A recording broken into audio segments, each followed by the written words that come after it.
This is our seventh and final session on Ephesians 6, 10 to 13. And we're focusing here on verse 13. Therefore, since there are these horrific supernatural forces of evil, therefore, take up the whole armor of God. And take up corresponds to put on in verse 11. And whole armor of God corresponds exactly to the whole armor of God. And that you may be able corresponds to that you may be able. And I leave it at that with no verb following, just to show how purposeful it is to take up the armor of God. And then the reason that you take up the whole armor of God is to withstand in the evil day. And here, to stand against the schemes of the devil.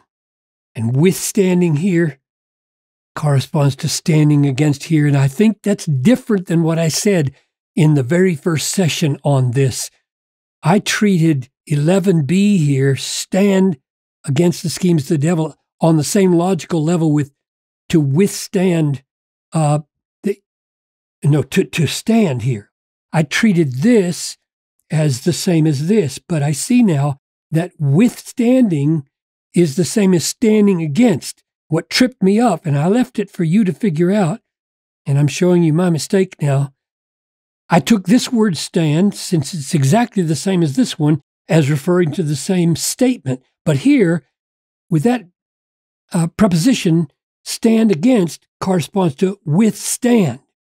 So actually, I think 13, that phrase, that clause right there, should be on the same level with this one, not this one. You can go back and look at that and see if that makes sense. But let's try to summarize the argument as we have seen it. The bottom of the argument is there are horrific, strong, supernatural, deadly, cosmic, evil forces in the world arrayed against God and his people. And so there's a therefore and a for here. So that's the foundational level of the argument, number one. That leads to therefore take up, or therefore put on. So this is the second level of the argument. Because there are these adversaries, therefore put on the whole armor of God. Therefore put on the whole armor of God.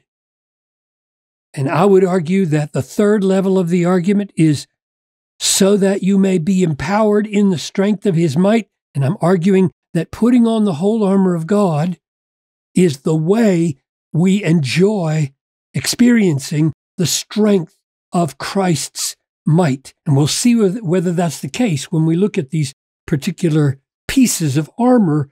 Are they, in fact, the kind of armor that avails us of the strength of Christ?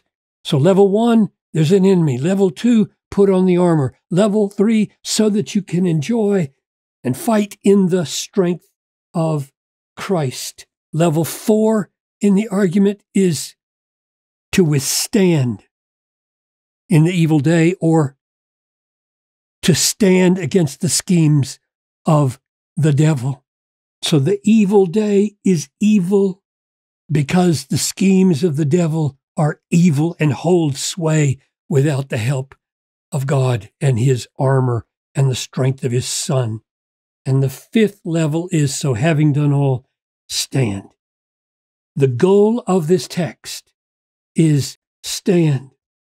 God has prescribed a strategy for his precious people to be warriors, combatants, to enter conflict with evil, and using his armor in his strength to be found standing at the end of the day, at the last judgment, not falling to the ground, not being consumed, not being defeated rather defeating these people and bringing them to an open shame and showing the wisdom of God in the way he gets triumph in the world. So that's the argument of verses 10 to 13, and it's all a setup for the whole armor of God now, the whole armor of God to be spelled out in verses 11 following.